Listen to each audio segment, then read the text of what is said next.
everyone. Welcome to our little corner of the internet called Mustache and the Beard. Two Grey Geeks, changing the world one post at a time. Oh, yeah. My name is Louis Matos, the Mustache, co-conspirator and co-contributor to the mustacheandthebeard.com. This is our autopsy video number 5. Where we're going to be talking about the first 4 episodes of The Mandalorian. The Mandalorian. Where we talk about geek culture, genre entertainment, and all the little things in between that make life worth living.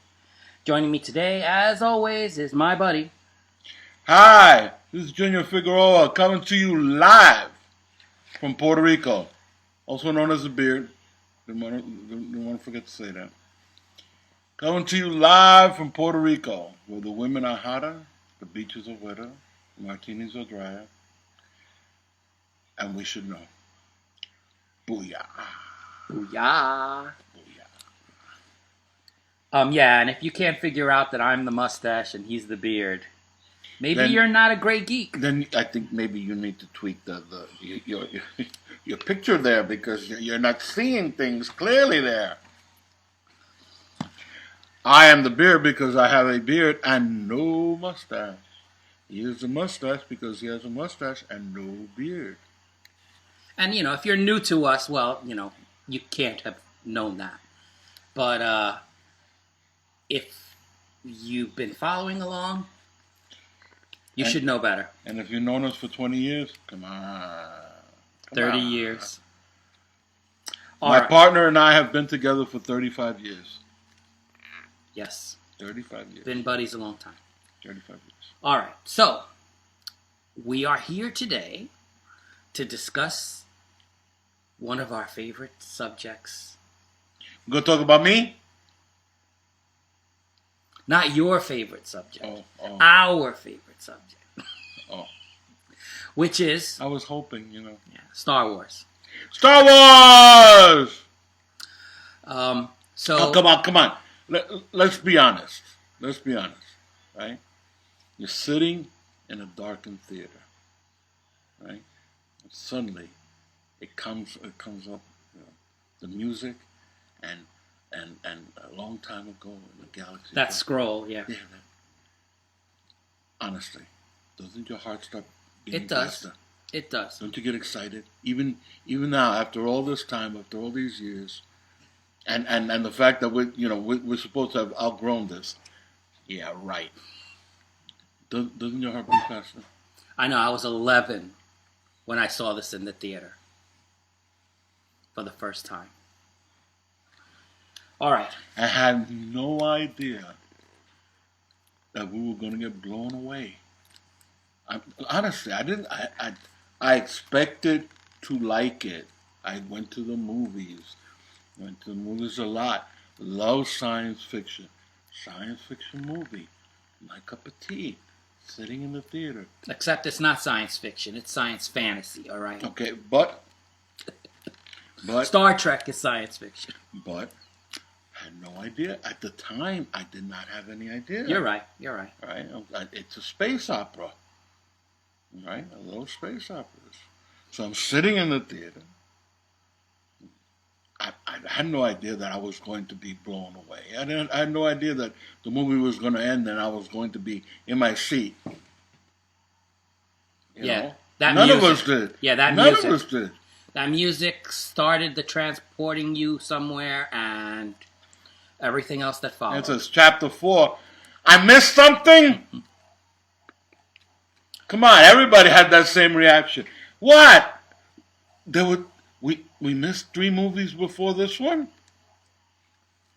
George Lucas, you pulled a prank on us. All right, so we're going to be talking about The Mandalorian. The Mandalorian! Which is a Star Wars property. Yes, it's not about a guy who plays the guitar. Mandolin. Yeah, I know that. I caught that. All right.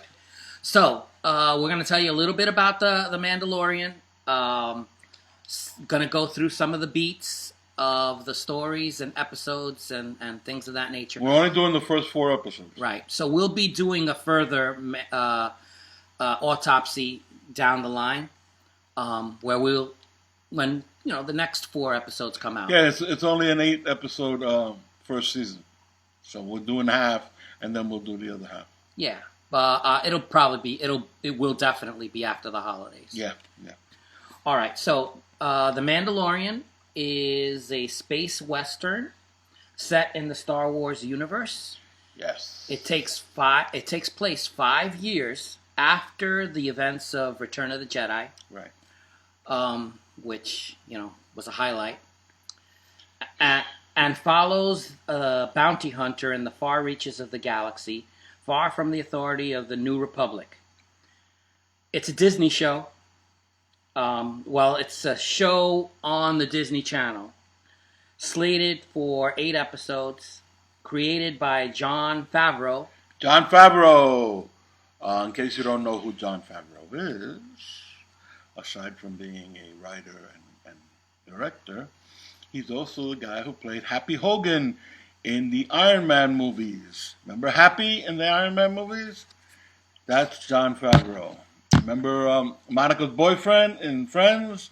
That's Jon Favreau. The fighter, the ultimate fighter. The millionaire fighter. Mm-hmm. Yeah, that's Jon Favreau. Yeah. An incredibly talented individual. And I admired him before. My admiration shot up because The Mandalorian. He created The Mandalorian, along with George Lucas. But yeah, we know it was Jon Favreau that did this. Yes. No, I mean George Lucas gets credit because it's his universe. Yeah. So obviously he had to make sure that it fit in. But the idea of this particular character and doing it as a space western and that's Jon Favreau. It came from him. Clearly, he's a Star Wars fan. Yes, that absolutely. Loves and understands that's the series. The key thing. He understands Star Wars. Right, that there's a force. Unlike some people who shall remain nameless, J.J. Abrams, or as I like to refer to him as J.J. the crazy Abrams. Mm-hmm. I'm glad you cleaned it up from the last time. We're going to try and stay PG, but yeah. What can I tell you? Yeah. He steps in it a lot. I tell you, he's a donkey. Yeah, he steps in the poop. All right. So we are really thrilled that Jon Favreau has taken the helm on this. The show stars one main character. The Mandalorian. Played by Pedro Pascal, a Chilean actor. He's in the title role, and sometimes he's referred to as Mando. Mando, because they don't actually give him a name. Unlike, if you recall, Boba Fett is also a Mandalorian, right? It's a race and a culture of people, right?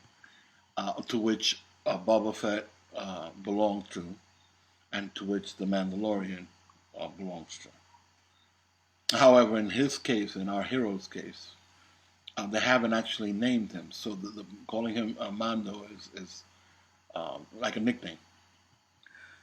But they do tell us that he was born.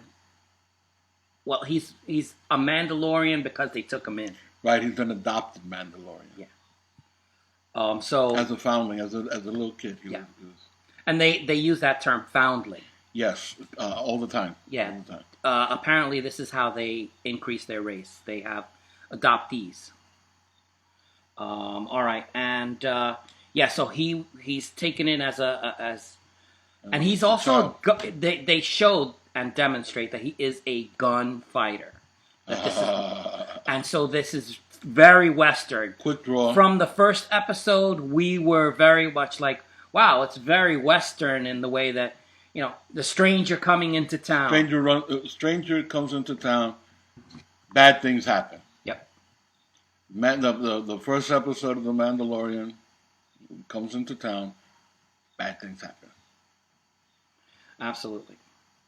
And so, what we're going to do, well, before I figure, let's talk about all the look of the show before we get into talking about each episode. It is a visually enticing show. All right, Absolutely. So yeah, the cinematography First rate is, for us who grew up with the chapter 4, chapter 5, chapter 6 as our trilogy. You could tell Jon Favreau was like, I'm going to do it like that. Yeah, absolutely. And so it absolutely has that look. The dirty places look dirty. The clean places look very clean. So it is absolutely almost perfect in the cine, and knowing where to place the camera, where so the directing is also right, and the editing, the cuts, to set the pace, because a lot of movies could be edited badly, and it ruins the pleasure. The pacing. It ruins the pacing, Yeah. exactly. This one does not. It's perfect. And it does very much like the movies. When there's a cut from one place to another, it kind of sweeps like a picture. Right. So it is very. It knows its genetics. It's very Star Wars. It is very. It understands its genetics. One of the things that is not a part of this is that it doesn't begin with a crawl. Right. I want to talk about the sound design and the music. It is as sweeping and as gorgeous and lush as the movies, but they were very clear to try to not have the crawl, because none of the episodes begin with the crawl. And it's great because that should be for the movies. Right. The movies are giving us the inspiration for movies were the old time movie serials from the 30s, 40s, and 50s. That was Lucas said it from the beginning. That was the inspiration for Star Wars. So that scrolling, that crawl, and the chapters, that's what that comes from. That's how the old time serials. Yeah. Flash Gordon, Buck Rogers, all of those. That's how they did that. Now, although The Mandalorian takes place in that universe, it is not part of that serial tradition. This is a show that stands on its own. It is part of that universe, but it's not. So, what were you going to call it? Chapter 6.1. Six and a half. Six and a half. It wouldn't make any sense. Yeah. So it doesn't have the crawl, and it shouldn't have the crawl. Right. So love that they didn't include that, and love that they followed through with the music. Mm-hmm. It is orchestral. There is the sound design of the shooting. When he's walking through a town, you hear his footsteps. The sound design is beautiful. And he walks like a cowboy. Like a gunfighter. He walks like a gun. He walks like a. And let me explain. A Western fan will know there is a walk. John Wayne had a. It's almost like ballet. John Wayne had a walk. Clint Eastwood had a walk. Watch them walk towards the camera, and you'll see what I'm talking about. It's riveting. Yeah, hands always near the waist. Side, at his sides, ready to draw. The hips swiveling.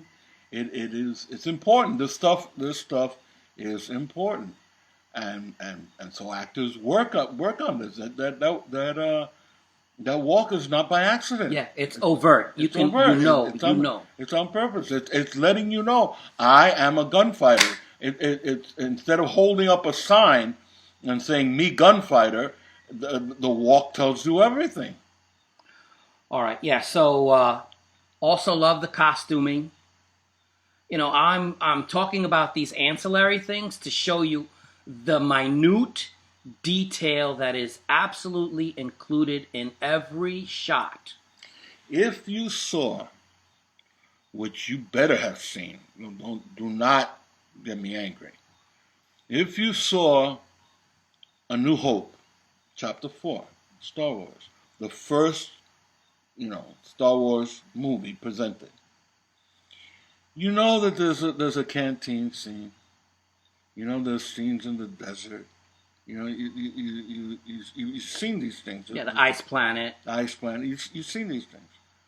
Well, in this show, it's presented to us again. The saloon looks like the canteen, and the people are dressed like you would expect in Star Wars movie. Okay, so the look, it's seamless. Familiar aliens in the canteen. Exactly. Yeah, so but it lacked the music from the first that first canteen scene, and thankfully so. Thankfully, no, the music in the first canteen scene had a purpose. Okay, it would have been out of place in this. This is a western, a space western. To have that band playing, oh yeah, the way it would have been silly. It would have been silly, right? Thankfully that was not included, and it was the right move to make. Yes, they are clearly shooting for a certain aesthetic, and it is prevalent throughout. The idea is it is a space western, and so if you don't see it in a western, you're probably, I mean, sure, you're talking about not horses, but Jet cycles, correct, land speeders, things familiar to that world. Yeah. So the special effects, awesome. Well, they're not gonna do. They're not gonna be perfect in everything, and then blow it in the special effects.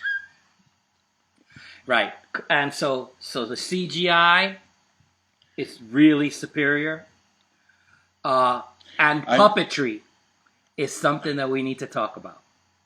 It is movie quality, and it's a TV show.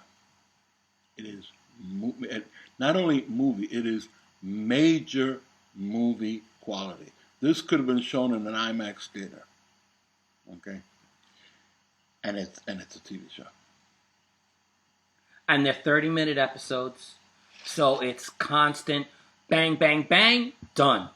No fat. They trimmed the fat. They trimmed the fat off of it. No fat. It goes by not too fast for you to catch it, but it goes by so fast that you're like, wow. Almost like a music video. You know how a music video will tell you a movie. It's a 4-minute song, and it'll give you a movie plot in 4 minutes. It's like that. It's like that. Beautifully done. Beautifully done. Yes. Okay. So now we're gonna go to the first 4 episodes. The first episode, we're shown. He's walking into He shows up in the town, and he's looking for bounty. He goes, I wanna. There's a character played by Carl Weathers. Remember Carl Weathers? Yeah. Remember the Rocky beat the crap out of him how many times? He kept coming back for more because he was like, hit me, yeah. Carl Weathers, he's the head of a bounty hunting guild. So apparently he sends these bounty hunters on their assignments, and the Mandalorian is a bounty hunter, and he wants work. He wants. Yeah, and that's really awesome about it is the fact that, okay, we are. It's not. We're in the middle of the story, so it's not like we're taking step one, but it's not like the exact middle of the story. They are going to walk us through the entire story. Right, because the Mandalorian obviously has been around. He's not a rookie Mandalorian. Right, and he's obviously had a relationship with this bounty, the guy that gives out these bounties. Right. So yeah. So there's it's not an origin story. Yeah. Because he's already set. It is we've probably been invited to see the most important event and events in the character's life is probably what it is. Not at the beginning of his life, but what happens to him in this show is probably the telling moment of his life. Yeah, we are when he is introduced to a specific client, right? Well, first he goes and we see him do his job. Right. So they need to show us that, he's going to go get a bounty. He does get he does what he's supposed to do, kills the dude and, brings back, some kind of artifact, right? Or something. And then he goes to the guy and says, I want more. Mm-hmm. And he goes, I got a special client. And the special client, he goes to, to go talk to the special client.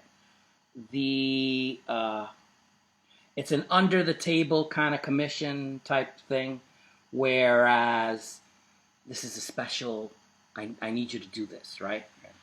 So special client, special bounty, special set of circumstances, handled in a special way. And we see stormtroopers. And you automatically, all this is going to blow up in somebody's face. Mm-hmm. Yeah, and we see stormtroopers. Apparently, these stormtroopers have become. Well, it's the Empire no longer exists, so they're hiring themselves up out of muscle. Mm-hmm. So he goes to where he's supposed to go to get the bounty, and this is the pilot episode, and he finds that there's a whole army kind of like that he's going to have to fight. Again, another desert planet. Yeah. And there's it was very, the stranger coming into town, and it kind of reminded me of the end of Butch Cassidy and the Sundance Kid. Okay. It's very, it's a shootout. Very much like that. All right. And so, at the end, we discover that the special, the thing that he... Yeah, he kills everybody, mm-hmm. and he goes to collect the bounty. Now, the thing is, we forgot to mention this. Before setting out, he had very little information about the bounty. One of the things that he didn't know was that the bounty was 50 years old. So this is what he's expecting when he gets there, when he finally kills everybody and he goes to collect the bounty. He's expecting to find a 50-year-old bounty. And what he gets is... Go ahead. You tell him. He gets Baby Yoda. It is a baby...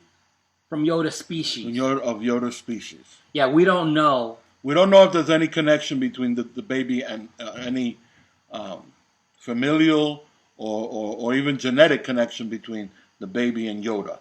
It simply looks like Yoda as a baby. And it is a baby. It is 50 years old, but that's the way the species works. Apparently 50 years for them is He's still an infant. It's still an infant. So, more like a terrible twos kind of a thing. No, not even. Just before, like an overly like an 18-year-old, like an 18-month-old with too much energy. You know, that sort of thing. Because he's not running. He's a toddler. Yeah, toddler. But he's not running. So yeah, so there is the end of episode 1. Yeah. So immediately, it's like your questions are like boom. You have like 50,000 questions as a Star Wars fan. Oops, I'm sorry. As a Star Wars fan, you have these questions, and it's like, that looks like Yoda. We've only seen one of that species. And let me tell you something. This is the cutest thing you have ever seen. You must have seen pictures of it online. Instant love affair. Instant love affair. They do it so well. This is what you're talking about, the puppeteering. Yep. Oh my God. You finish that episode and you're like, I want one. I want one. Where can I adopt one? I want one. Beautifully done. Beautifully done. Yeah. So we're gonna go to episode 2. All right. So in episode 2, it begins with him taking the baby. Because at the end of episode 1 is him seeing the baby and us seeing the baby, and that's where it cuts. And now he's going back to his ship with Baby Yoda. Baby Yoda. Now, he was contracted to kill Baby Yoda. No. He was contracted to bring back Baby Yoda in the event he could not bring Baby Yoda back, to bring back proof of death. Of death. Proof that it's dead. So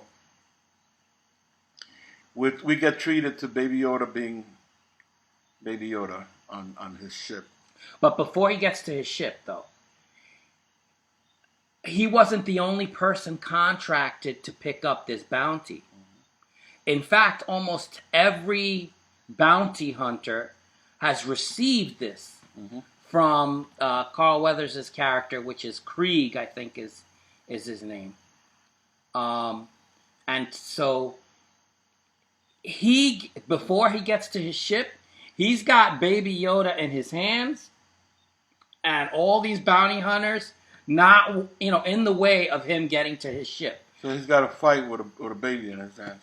A very big action sequence. Of course, this is going to be, again, it's a Western in space.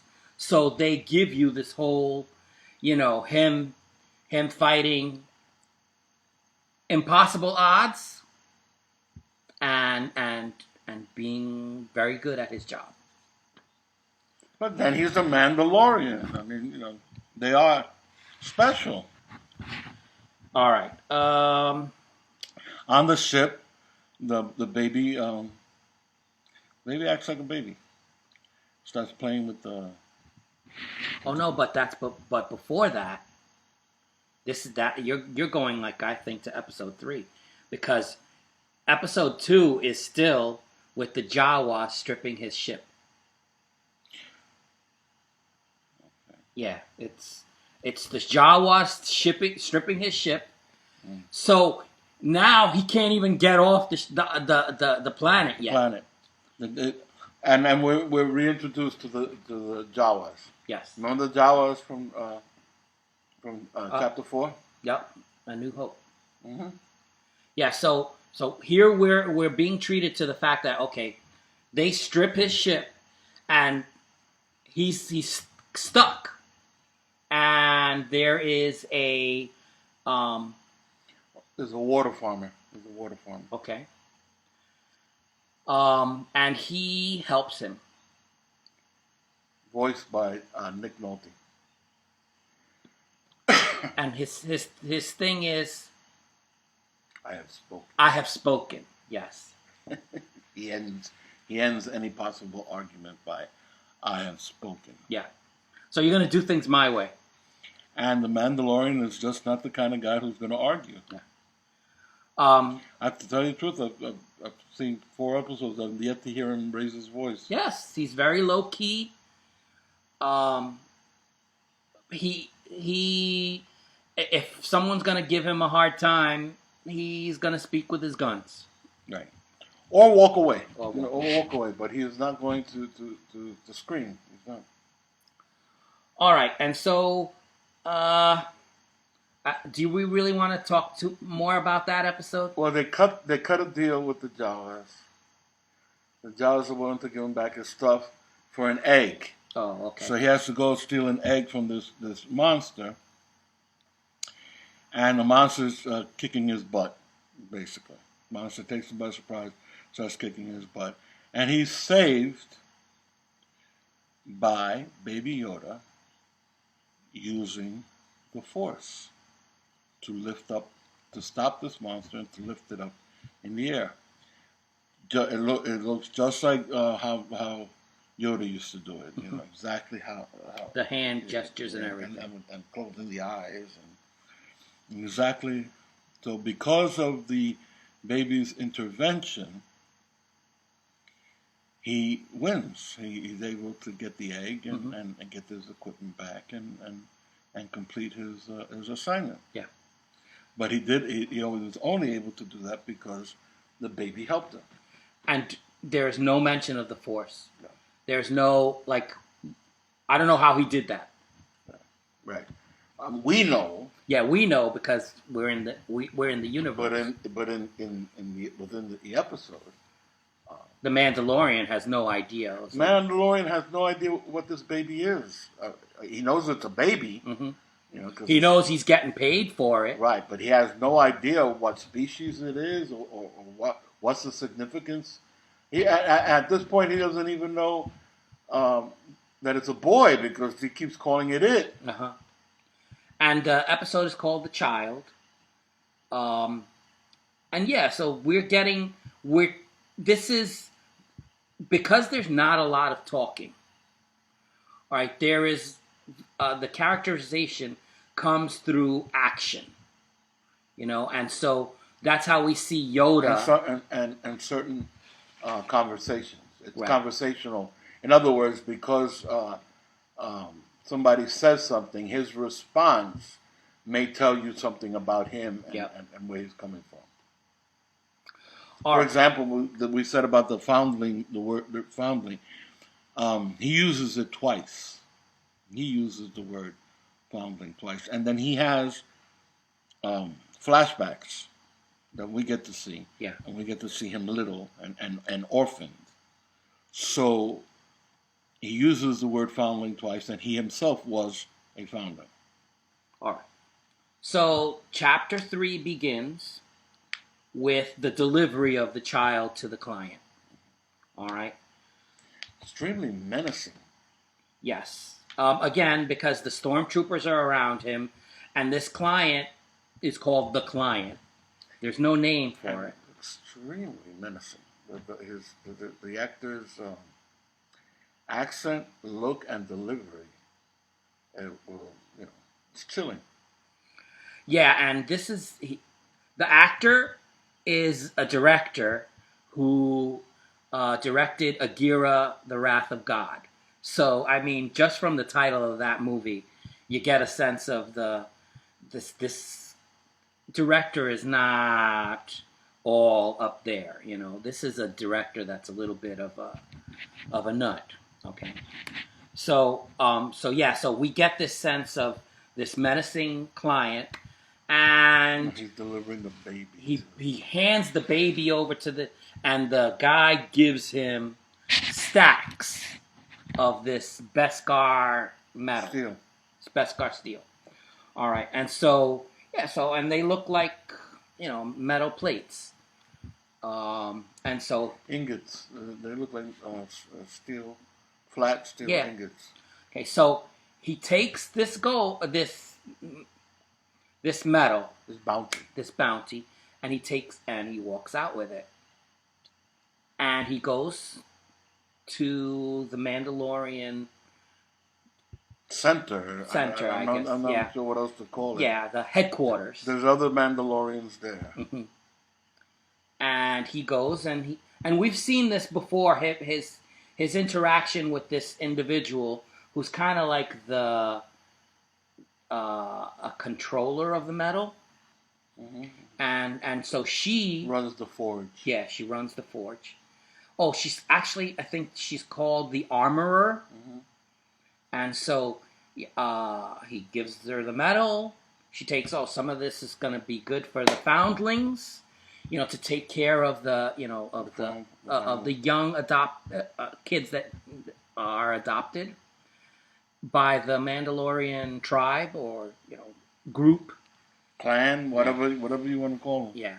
And then what happens is the armorer forges him a breastplate. It looks awesome. All right, so, but, he keeps thinking. Well, he's mentioned the foundlings twice. He was a foundling himself. And he gave over a baby to that menacing person. Client. He can't deal. He can't deal. Despite the fact that he got paid, he can't deal. And so what he does is what is almost unthinkable for a bounty hunter. He returns. To rescue the baby. Now, my thought was that, he has brought a whole mess of trouble. Not only for himself, but for the Mandalorians themselves, for his tribe. But you know what? He goes into the hornet's nest, and he gets a little help.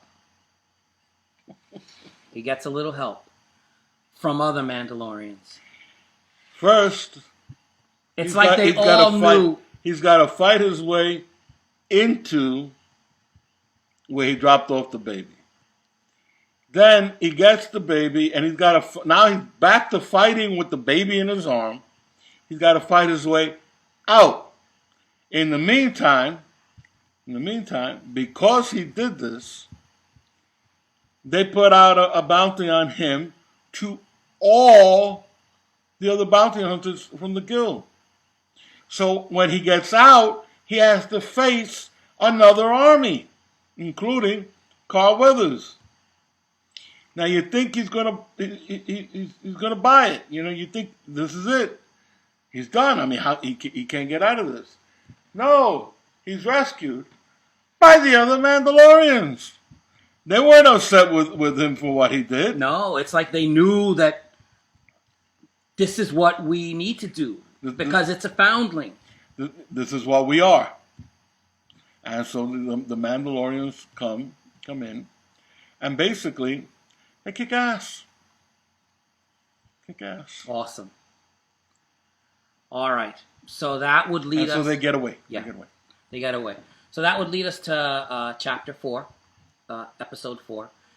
And one thing that I just noticed when I'm looking through my notes here is that episode number 4 is directed by Bryce Dallas Howard. And who, but pray tell, is Bryce Dallas Howard? She's Ron Howard's daughter. Oh! Opie Cunningham's daughter? Yes, the redhead. And she was the one that was in Jurassic World. She's an actress, but she gets a chance to direct an episode of The Mandalorian. Of course, because, her father's Ron Howard. Her father's Opie Cunningham. Has some pull with Disney. I mean, he finished off the Han Solo movie, right? So yeah. And he did Willow. He's the director of Willow. Correct, absolutely. No, and Ron Howard is a good director. Oh I no, mean, no, no, no. We're playing around over here because we love him. Yeah. You know? He was Apollo 13. You know, Okay. just My far and away. My niece Aviva met him, spoke to him personally. So Awesome. a movie she did. It was the Mind movie, A Different Mind. A Beautiful Mind. Beautiful Mind.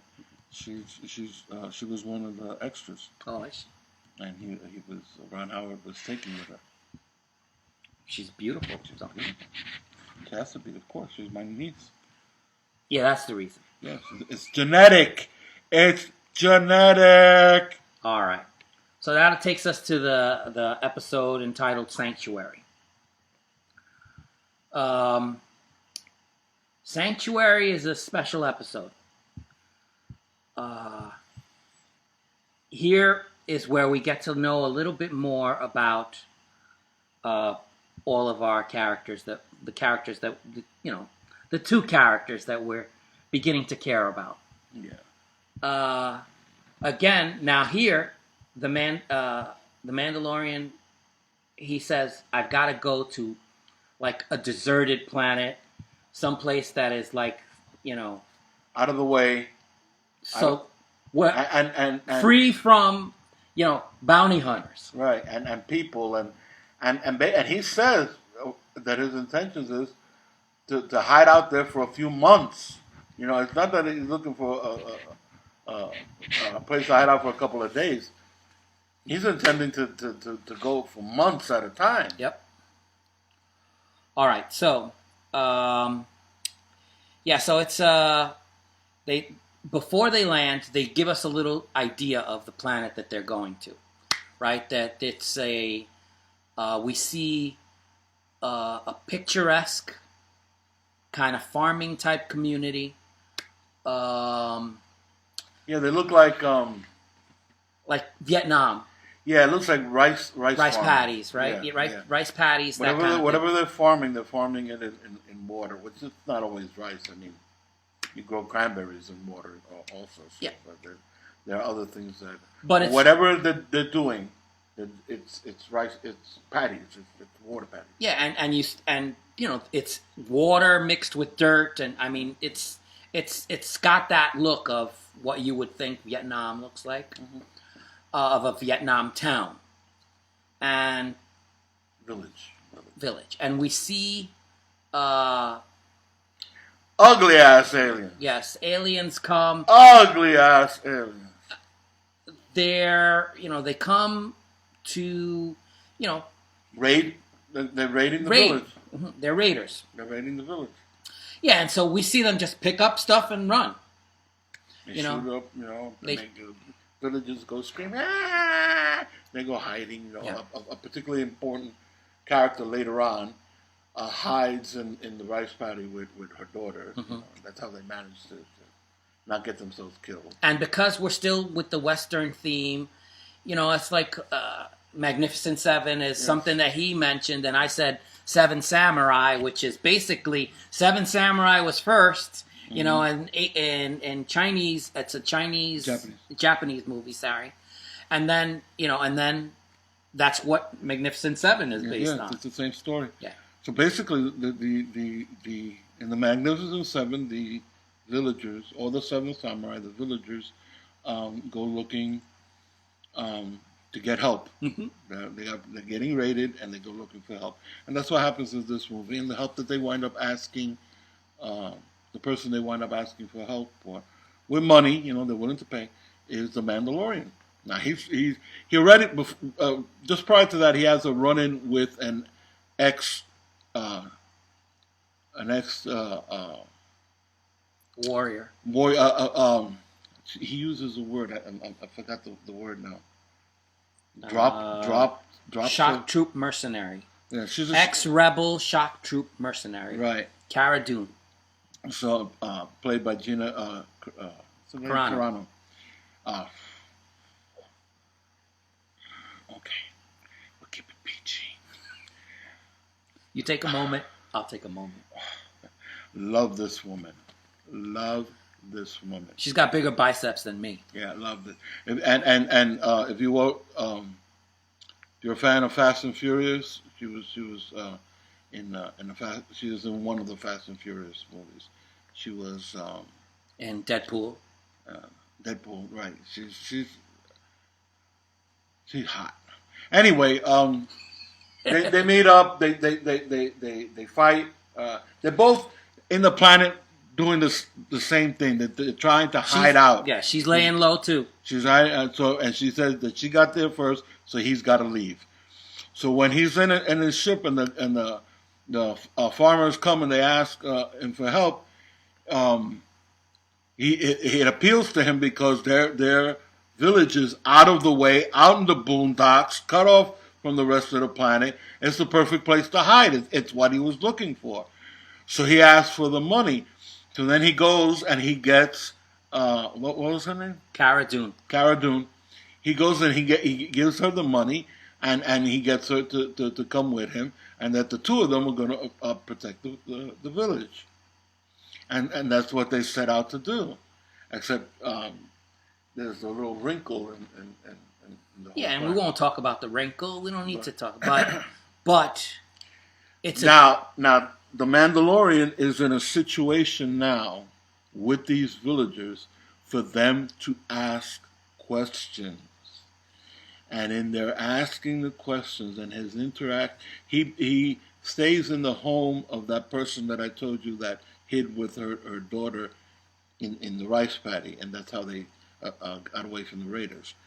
He stays in her home, and the daughter just takes over taking care of the baby. So in his interaction with them, and that the mother asks questions, in that process we get a lot of information. We find out a lot about the Mandalorian, about that mask. We have yet to see his face. He has yet to take off that helmet. we only know his face because we know the actor. Right. In the show, we've never seen it. And then in that interaction with her, we understand that he cannot, as a Mandalorian, he cannot show his face. He does not take off his helmet in front of anyone else. He takes it off to eat and he takes it off to sleep, but he has to be alone. Okay? That's the way. That's Yes. the Mandalorian way. This is the way, right? This is the way. this is the way. This is the way. So there's I don't want to say a romance, but there is definitely feelings. Chemistry. There's definitely chemistry between him and the mother, and she wants him to stay. And the daughter loves, and we see Baby Yoda, and we're calling him Baby Yoda because there's no name for him. Well, everybody's referring to him as Baby Yoda. Right. So we might as well just join in. Yeah, we don't know the race that he is, but we know it's the race of Yoda.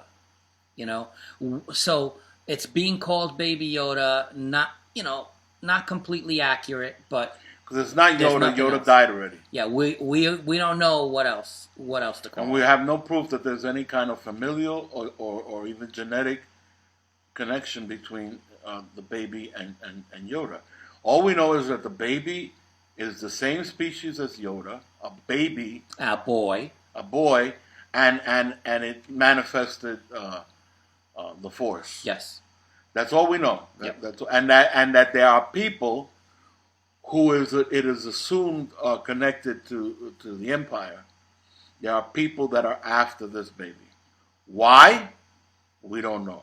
Correct. What they were intending to do with the baby after they had the baby, we don't know. But they're the ones that are, and then it has become, we know that it has become no longer a case of getting the baby. Now they want the baby dead. They want the baby dead. So what the Mandalorian is doing, the Mandalorian rescued the baby and now he's keeping it alive. So he's gone from bounty hunter to bodyguard.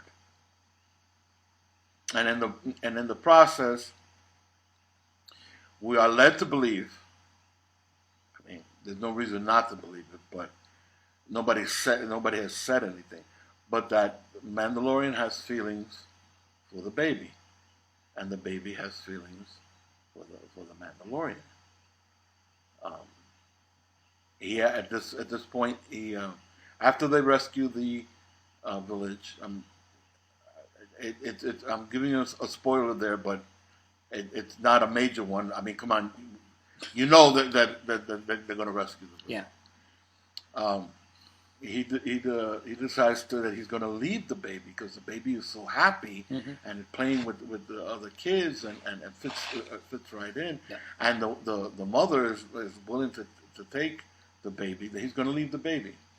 Going to leave him, and the baby can grow up, have a nice childhood. And the mother wants him to stay with the baby, but he says that he can't. He can't. He's going to leave. Yeah, and he figures with him being there, he's jeopardizing them. And then the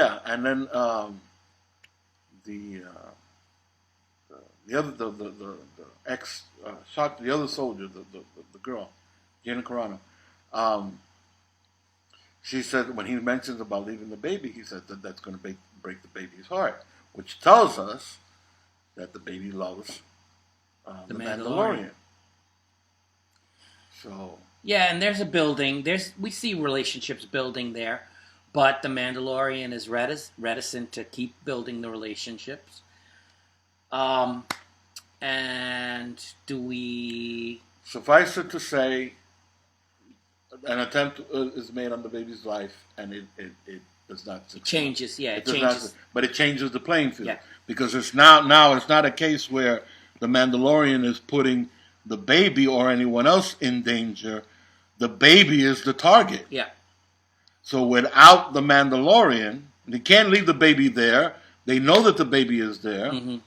They're gonna try to kill it again, try to kill him again, and so it now becomes a case where the Mandalorian has to leave, but he has to leave with the baby. He can't give up the baby. The only thing that's keeping that baby alive is him. Yep. So it is now his baby. He's got a baby. One of the things that we said right from the beginning was that this reminded us of a Japanese comic book called Lone Wolf and Cub, in which the lone wolf is a masterless samurai, a ronin, and he's got a baby, and so he goes through all these adventures as a samurai, all these fighting and all these adventures with a baby, with a baby in tow, and we said from the beginning that this is what it seemed like, and sure enough, reading an article, it says that one of the inspirations for Jon Favreau was Lone Wolf and Cub, the very Japanese comic that we were talking about. We know our comics, okay? Even on an international level, we know our comics. We know stuff. All right. So we should probably get to our rating and recommendation. Yes. Because it's getting. Yeah.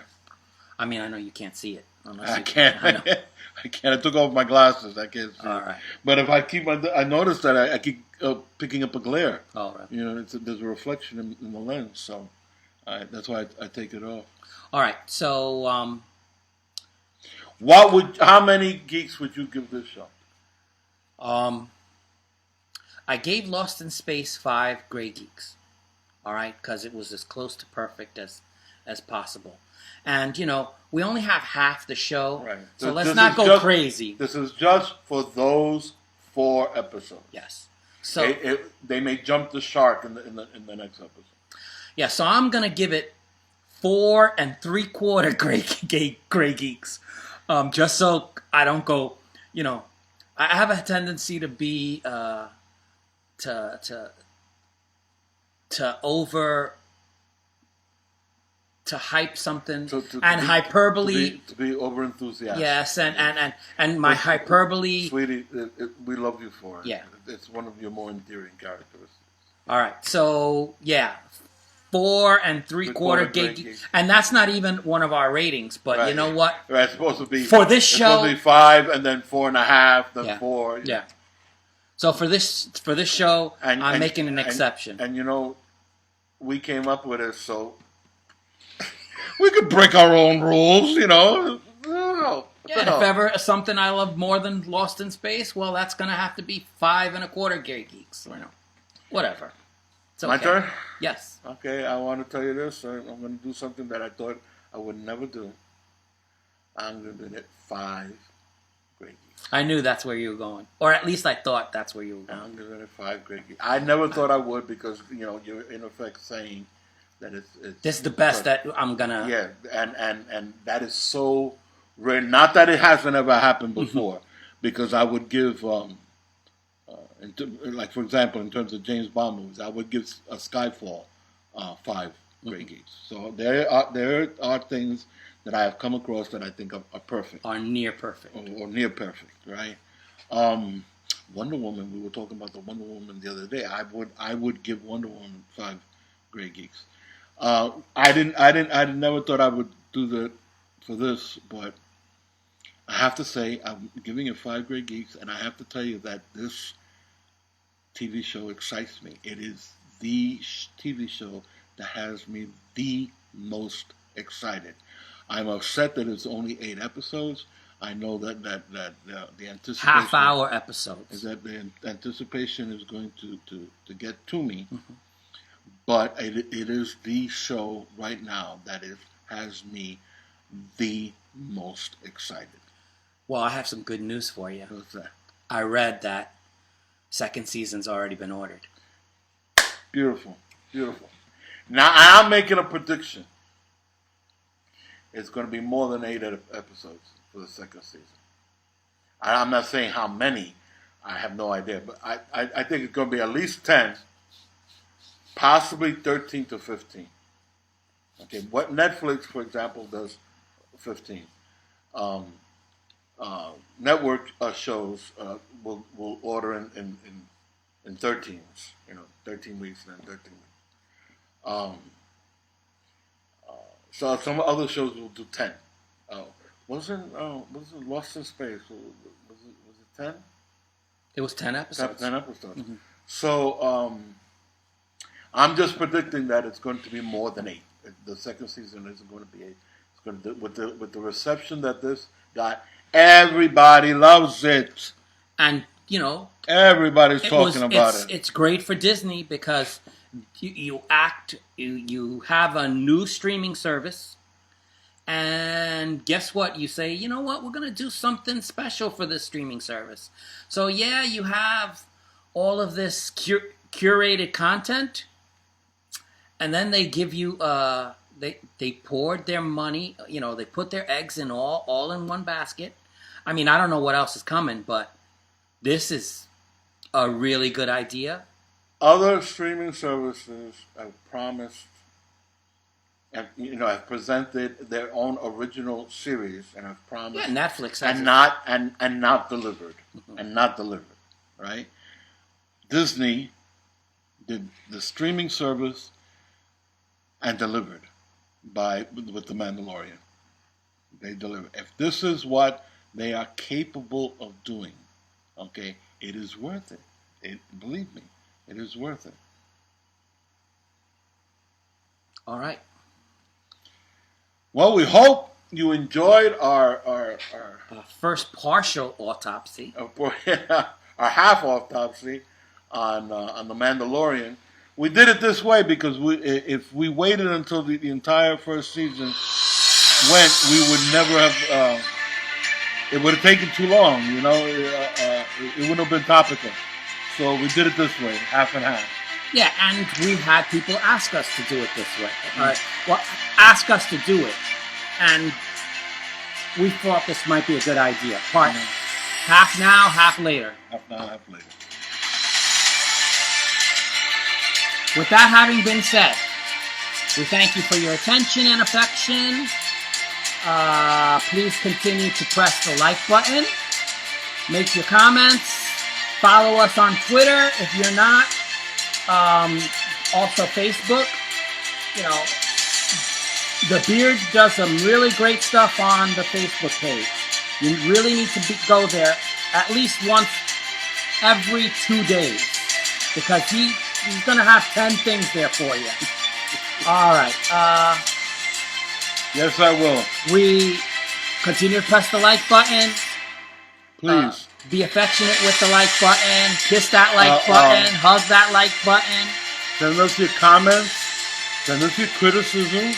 We know that we're not perfect. Let's be interactive. Just near perfect, but we're not perfect. And if you think that there's room for improvement, if you have any ideas on how we can improve it, then please let us know. And if you have ideas on for us to do something that you would like to see us do, we have things in the works. Alfredo asked us. The birds.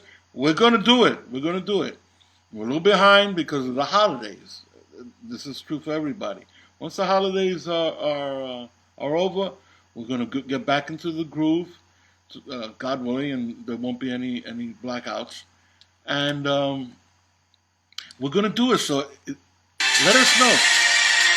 Is there a movie you want us to see? We'll watch it and we'll do an autopsy.